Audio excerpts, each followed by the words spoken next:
我谈恋爱进退自如，行云流水，那就是因为我把谈恋爱当成一门科学。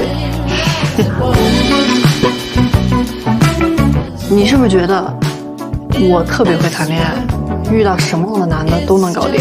那当然了，你长得好看，这是天然优势啊。是，我长得好看。谈恋爱就跟升级打怪是一样的，技术要靠经验堆。那照你这么说，那非得谈个10个8个的才能学会谈恋爱？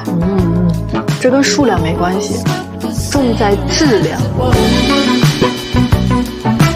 你就从来都没有遇到过级别比你高的对手啊？